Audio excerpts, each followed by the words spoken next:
Los médicos ya habían dado un paso atrás, la habitación en silencio. Un multimillonario contra la pared, con las manos en la boca, su hijo de 6 años llevaba 2 semanas con una fiebre que nadie podía bajar. La jefa de pediatría negó con la cabeza.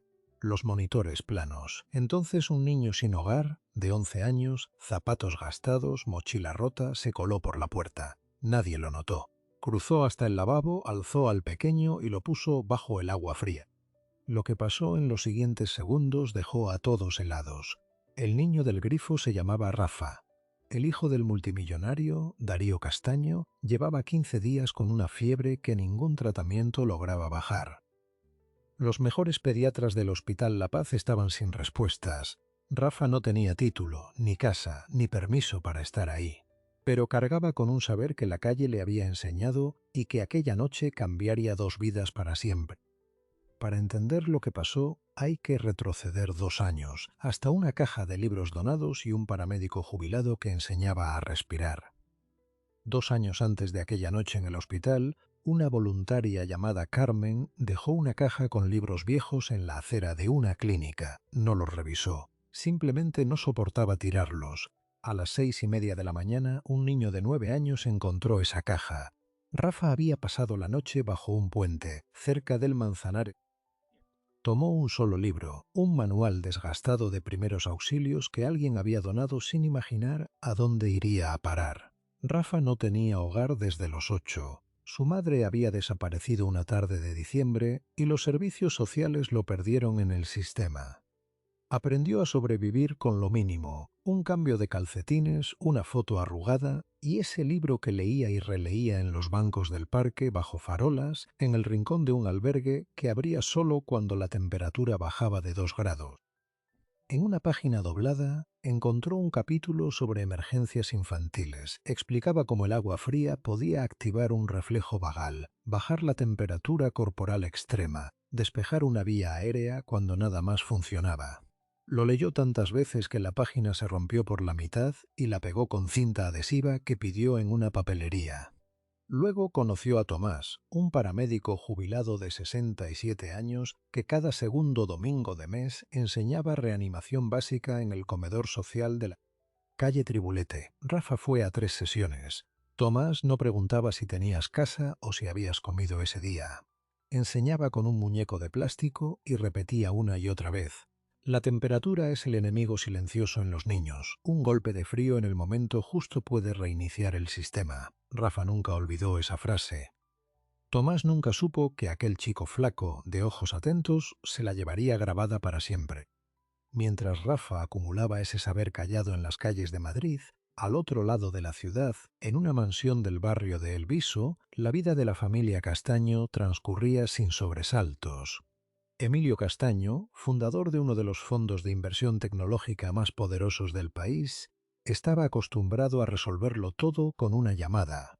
Un ministerio, un consejo de administración, un especialista en Houston. Nada se le resistía. Hasta que su hijo único, Darío, de 6 años, empezó con fiebre una tarde de octubre. Primero 38 grados, luego 39,5. Luego 41 que no cedía ni con los antipiréticos más potentes. Lo ingresaron en el Hospital Universitario La Paz, la unidad de cuidados intensivos pediátricos. El equipo médico, encabezado por la doctora Isabel Ortega, una de las infectólogas infantiles más respetadas de Europa, activó todos los protocolos. Hemocultivos, punciones lumbares, antibióticos de amplio espectro, antivirales, inmunoglobulinas. Nada, la fiebre seguía subiendo. Pasaron 7 días, 10, 12. Darío se consumía. Emilio Castaño, el hombre que movía millones con un correo, se quedaba todas las noches en una silla junto a la cama, apretando la mano de su hijo, mirando los monitores con un terror que no había sentido jamás. Su esposa, Laura, no hablaba. Se limitaba a apoyar la frente en la baranda. La doctora Ortega reunió a los padres en el despacho la mañana del 14º día. Les dijo con la voz más serena que pudo que estaban ante un cuadro febril de origen desconocido y que el cuerpo de Darío no respondía a nada. No era una rendición, pero ya no quedaban opciones dentro del protocolo. Esa misma noche, Rafa dormía a 3 manzanas del hospital en un cajero automático cubierto por un cartón mojado. Había visto las ambulancias entrar y salir durante días. Había visto a un hombre con traje azul marino salir a fumar a las 3 de la madrugada, los ojos enrojecidos, la corbata torcida. Algo en aquella imagen se le quedó clavado. A la noche siguiente, cuando el frío arreciaba y Rafa buscaba un lugar más cálido, cruzó la puerta de urgencias detrás de una familia con un niño llorando. Nadie reparó en él. Subió por las escaleras, esquivando camillas y batas blancas, guiado por un instinto que ni él mismo entendía. Llegó al pasillo de la UCI pediátrica justo en el momento en que la doctora Ortega salía de la habitación con la cabeza baja. Rafa se asomó a la puerta entreabierta y vio al niño ardiendo, los labios secos, el pecho agitado, y vio al padre de traje azul, de pie contra la pared, con las manos cubriéndose la boca, exactamente como en la imagen que nunca había imaginado. Fue entonces cuando Rafa recordó el libro, la página rota, las palabras de Tomás.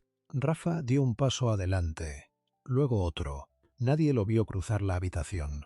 La doctora Ortega estaba de espaldas anotando algo en una tableta.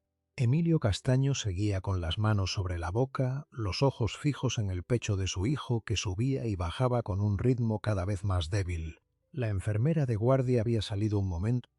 Solo el monitor lanzaba un pitido lento, cansado. Rafa llegó al lavabo, abrió el grifo y dejó correr el agua. Sintió la temperatura con la mano derecha, la misma mano con la que había tocado las páginas rotas del libro durante 2 años, fría pero no helada, justo como Tomás le había enseñado, lo bastante para activar el reflejo vagal sin provocar un choque térmico. Se giró hacia la cama.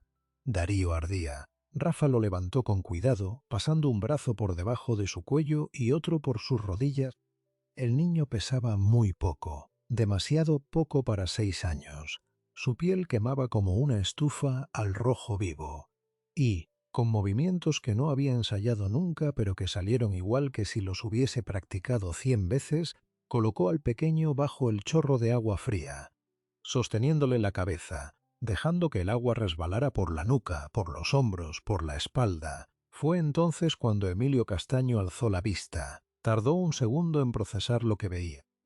Un niño flaco, de camiseta gris y zapatillas rotas, sujetando a su hijo bajo un grifo como si estuviese lavando un plato. Emilio no gritó, se quedó paralizado, pero la doctora Ortega, que se giró en ese momento, sí lo hizo. Soltó la tableta, que golpeó el suelo con un ruido seco, y avanzó hacia Rafa con la mano extendida. «¿Qué estás haciendo?» «Suéltalo ahora mismo». Rafa no se giró, no hizo la voz. Dijo solo 5 palabras. «Por favor, denme un minuto». No había súplica en su tono. No había miedo. Había la misma calma que un día tuvo Tomás cuando le explicó a un grupo de 12 personas sin hogar cómo se reinicia un sistema nervioso colapsado por la fiebre. La doctora Ortega se detuvo, quizás porque llevaba 27 años ejerciendo la medicina y había aprendido a reconocer la competencia incluso cuando venía del sitio más improbable. Quizás porque algo en aquella voz le recordó a sus propios residentes, los mejores, los que no dudan. O quizás simplemente porque ya no tenía nada que perder. Pasaron 30 segundos. El agua seguía corriendo. Rafa mantenía el ángulo exacto, el que Tomás le había mostrado con el muñeco de plástico en el comedor de la calle Tribulete. La inclinación es clave, le había dicho. Si el agua resbala hacia la boca, puedes ahogarlo. Si resbala hacia la nuca, activas el nervio vago. El nervio vago le dice al cerebro que baje la temperatura. Es automático, es físico, no es magia. Rafa nunca había entendido del todo qué era el nervio vago, pero se había aprendido la inclinación de memoria. 40 segundos. La enfermera regresó y se quedó en la puerta boquiabierta. Emilio dio un paso al frente, pero la doctora Ortega levantó una mano para detenerlo. Estaba mirando los monitores. La temperatura de Darío había empezado a bajar. 41,2, 41, 40,7, 50 segundos. Rafa sintió que el cuerpo de Darío se relajaba ligeramente.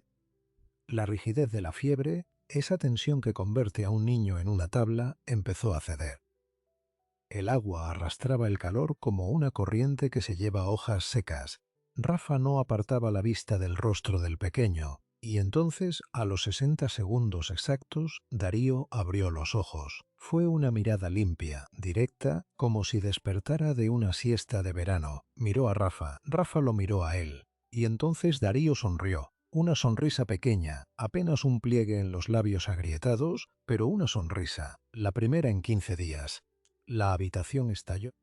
La doctora Ortega corrió hacia la cama. La enfermera llamó al equipo de guardia. Emilio se abalanzó sobre su hijo con un sollozo que le rompió la voz.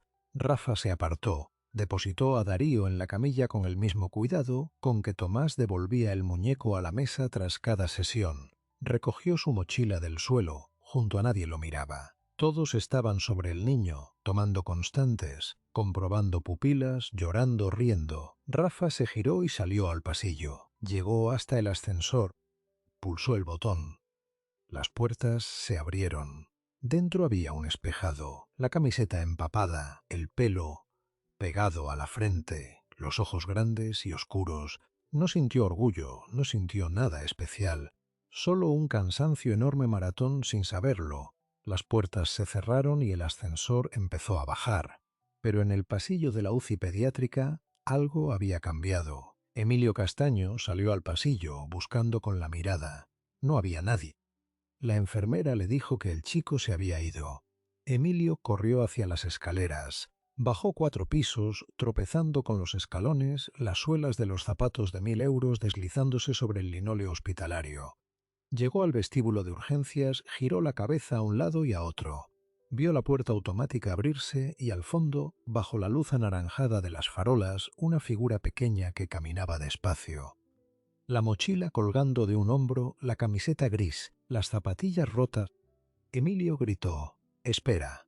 Pero Rafa no se volvió, sino porque durante 8 meses, cada vez que alguien le había dicho «espera», nunca había sido para darle algo bueno. Era para echarlo de un portal, para quitarle un banco, para cerrarle una puerta. Así que Rafa siguió andando. Emilio corrió tras él. Lo alcanzó en la acera, frente a la entrada principal del Hospital La Paz, donde un cartel luminoso anunciaba «Urgencias 24 horas». Emilio se puso delante, jadeante, y repitió: «Espera». Esta vez Rafa se detuvo y lo miró. «Mi hijo, ¿cómo sabías qué hacer?». Rafa se encogió de hombros. «Un libro, un paramédico, cosas que lees cuando no tienes nada más que hacer». Emilio Castaño, el hombre que había negociado fusiones de empresas por teléfono desde un jet privado, se quedó sin palabras, miró al chico, las manos agrietadas por el frío, los vaqueros sucios, la mochila con una foto de una mujer y un libro de primeros auxilios reventado. Ese mismo libro asomaba ahora por una esquina de la mochila, con la página rota sujeta por cinta adhesiva. Emilio sintió que todo su mundo se invertía. Durante 15 días había llamado a los mejores especialistas del planeta. Había ofrecido pagar tratamientos experimentales en Suiza. Y al final, la solución estaba en una caja de donación, en una acera, y en un niño que dormía bajo un puente. Esa noche, Emilio Castaño no regresó a su mansión de El Viso. Se sentó en un banco junto a Rafa, en la misma acera del hospital. Pidieron 2 cafés en una máquina expendedora. Rafa habló poco. Emilio escuchó, y mientras el amanecer despuntaba sobre Madrid, Emilio supo que su vida acababa de cambiar para siempre. Pero también supo que convencer a Rafa de aceptar ayuda iba a ser más difícil que cualquier negociación empresarial, porque el chico no confiaba en nadie. Y las heridas que no se ven a veces tardan más en curar que una fiebre de 41 grados. Aquella noche en el banco marcó un antes y un después, pero no de la forma que Emilio esperaba. Cuando el sol despuntó sobre la Castellana, Rafa se levantó sin hacer ruido, se colgó la mochila y se fue caminando hacia el norte. Emilio, que se había quedado dormido sin querer, despertó con el frío de la mañana y el banco vacío. Lo buscó con la mirada. Nada. Solo el pitido lejano de una ambulancia entrando en urgencias. Rafa se había desvanecido otra vez en la ciudad. Pasaron 3 días. Darío, en la planta de pediatría, se recuperaba a una velocidad que los médicos no terminaban de explicarse. La fiebre no había vuelto. Los análisis mostraban valores normales. Era como si el cuerpo del niño hubiese recibido una orden de reinicio que nadie supo darle salvo un chico sin apellido conocido. La doctora Ortega, en una reunión con su equipo, pronunció una frase que luego quedaría grabada en el historial clínico. La maniobra no estaba en ningún protocolo, pero fue impecable. Ese niño sabía exactamente lo que hacía. La historia corrió por el hospital como un reguero de pólvora. Una enfermera lo contó en la cafetería. Un residente lo publicó en un foro médico cerrado. Un periodista de un diario digital, que estaba ingresado por una apendicitis, lo escuchó desde la cama de al lado y pidió un teléfono prestado. En menos de 24 horas, el titular apareció en la portada de 3 periódicos. Un niño de la calle salva al hijo de un magnate en La Paz. Emilio, mientras tanto, no dormía. Había contratado a una agencia de localización. Les dio la única descripción que tenía: chico de 11 años, camiseta gris, zapatillas rotas, un libro viejo de primeros auxilios. Los investigadores recorrieron albergues, comedores sociales, cajeros automáticos. Encontraron pistas. Alguien lo había visto en el albergue de las Hermanas de la Caridad en la calle Santa Isabel. Otro testigo dijo que pidió un vaso de leche en la cafetería de la estación de Chamartín, pero Rafa era escurridizo. Había aprendido a no ser encontrado. Durante 8 meses, su supervivencia dependió de no estar donde se le esperaba. Emilio sintió la desesperación de nuevo, distinta a la del hospital, pero igual de profunda. Podía levantar un imperio financiero desde el teléfono, pero no podía encontrar a un niño que caminaba por las mismas calles que él. Fue entonces cuando apareció la segunda sorpresa, y esta sí que lo cambió todo. La agencia de localización no solo buscó a Rafa, también investigó su historia. Y lo que encontraron era una cadena de pequeños actos que habían viajado más lejos de lo que nadie imaginó. Carmen, la voluntaria de la clínica, fue localizada en un pueblo de Segovia. Ya jubilada, al enterarse de que el libro que dejó en una caja en 2021 había acabado salvando una vida, rompió a llorar en mitad de la entrevista. Tomás, el paramédico, estaba en una residencia de mayores en Alcalá de Henares. Cuando le contaron lo sucedido, se quedó en silencio casi un minuto y luego dijo: «Enseñé esa maniobra durante 11 años. Es la primera vez que sé que sirvió para algo fuera del aula». La directora del albergue que cerraba a las 7 recordó a Rafa: «Siempre estaba leyendo. Le dejábamos quedarse un rato más cuando hacía frío. La cadena era invisible, pero estaba ahí». Y Emilio, el hombre de los números, sintió que el mundo era más complejo y más bello de lo que su fortuna le había permitido ver. Pero aquí viene el giro más duro. Mientras Emilio recomponía esa cadena de bondad, los servicios sociales de la Comunidad de Madrid dieron con Rafa antes que él. Un guardia de seguridad lo encontró durmiendo en el vestíbulo de un centro comercial. Al no tener documentación ni adulto responsable, se activó el protocolo de menores. Rafa fue trasladado a un centro de acogida en el extrarradio. La noticia llegó a oídos de Emilio cuando ya era tarde para intervenir de inmediato. Descubrió que Rafa había pasado por el sistema a los 8 años, tras la desaparición de su madre, y que se había fugado de un centro anterior porque, según constaba en su expediente, no se adaptaba. Leer esas palabras enfureció a Emilio. No se adaptaba. Claro, ¿cómo iba a adaptarse un niño que solo necesitaba un hogar y en su lugar recibió formularios y cajas de zapatos con ropa ajena? Emilio movilizó a sus abogados, pidió una entrevista urgente con la directora del centro. Le explicó quién era, lo que Rafa había hecho. La directora, una mujer de voz cansada y mirada honesta, le dijo: «Señor Castaño, esto no se arregla con un cheque. Necesitamos una evaluación psicológica, un informe de idoneidad, un periodo de acogida supervisada. Y además, Rafa tiene que querer». Esa última frase le cayó a Emilio como un jarro de agua fría, porque por primera vez su dinero no podía comprar lo esencial. Rafa tenía que querer. Los días siguientes fueron una batalla legal y emocional. Emilio visitó a Rafa en el centro. Al principio, Rafa no hablaba. Se sentaba en la cama, con el libro roto sobre las rodillas, y miraba por la ventana. Emilio no intentó convencerlo con promesas. Se limitó a contarle lo que había descubierto, de Carmen, de Tomás, de la directora del albergue. Le contó que aquellas personas ahora sabían que su esfuerzo había valido la pena. Rafa levantó la cabeza. Era la primera vez que alguien le hablaba de su vida como algo valioso, no como un problema que gestionar. Esa noche, Rafa pidió papel y lápiz. Escribió 3 cartas, una para Carmen, otra para Tomás, otra para la directora del albergue. 3 frases en cada una, 3 gracias. Las mismas manos que sostuvieron a Darío bajo el grifo escribieron las palabras que cerrarían un círculo abierto 2 años antes. Emilio llevó esas cartas en persona, y mientras tanto su equipo legal preparó una solicitud de acogimiento familiar de urgencia. La jueza de menores, una mujer con 30 años de experiencia, accedió a verlos en una vista preliminar. Lo que ocurrió en ese despacho fue un punto de inflexión. Pero antes de llegar a eso, hay algo que nadie esperaba, porque Rafa no solo guardaba un libro en la mochila, también guardaba un secreto sobre la noche en que su madre desapareció, un secreto que explicaba por qué nunca había confiado en nadie. Y ese secreto estaba a punto de salir a la luz. El secreto de Rafa no estaba escrito en ningún expediente. Lo llevaba dentro, como una brasa apagada pero aún caliente. La noche que su madre desapareció no fue un abandono repentino como pensaban los servicios sociales. Rafa tenía 8 años y estaba con ella en un piso pequeño del barrio de Vallecas. Su madre, que padecía una enfermedad mental que nadie había tratado porque no tenían papeles ni tarjeta sanitaria, sufrió un brote psicótico. Creyó que alguien iba a hacerle daño a Rafa. Salió corriendo a la calle para pedir ayuda y nunca regresó. Rafa esperó 3 días encerrado, sin encender las luces, comiendo lo que quedaba en la despensa. Cuando finalmente la policía forzó la puerta, él dijo solo: «Mi madre fue a buscar a alguien que nos salvara. Todavía no ha vuelto».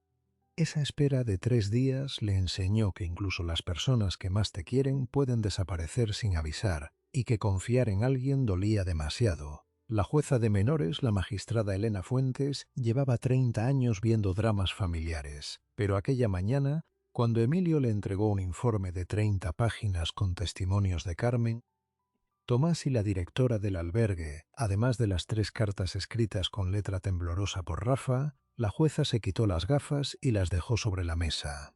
«Señor Castaño», dijo, «usted no necesita convencerme de que es un hombre con recursos, necesita convencer a ese niño de que usted no va a desaparecer». Emilio asintió en silencio. La vista se celebró a puerta cerrada. Rafa llegó con su mochila azul y el libro asomando.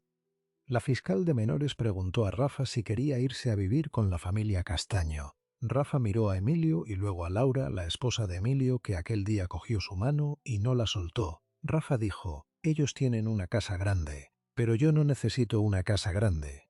Necesito una que no se vaya». Laura rompió a llorar. Emilio respondió con voz rota: «Esta no se va, Rafa. Nosotros no nos vamos». La jueza dictó una medida de acogimiento familiar permanente en un plazo récord. Los servicios sociales, que al principio se oponían por los protocolos habituales, cambiaron de criterio cuando vieron la evaluación psicológica. Rafa había establecido un vínculo de confianza incipiente, algo que no se veía desde su entrada al sistema. La doctora Ortega testificó por videoconferencia desde La Paz, relató lo ocurrido aquella noche, los 60 segundos que habían devuelto a Darío a la vida, y añadió algo que nadie esperaba. En 27 años de carrera nunca vi a un niño de 11 años ejecutar una maniobra médica con esa precisión. Si alguien invierte en ese chico, este país ganará un médico excepcional.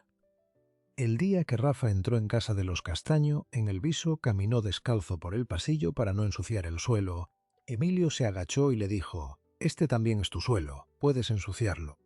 Rafa tardó un mes en dejar la mochila en la entrada sin recogerla al instante para huir. Tardó 3 en apagar la luz de su cuarto sin miedo a despertar en otro sitio. Pero una noche, 6 meses después, ocurrió algo que selló la transformación. Darío, el pequeño que ahora le seguía a todas partes llamándole Afa, se despertó llorando por una pesadilla.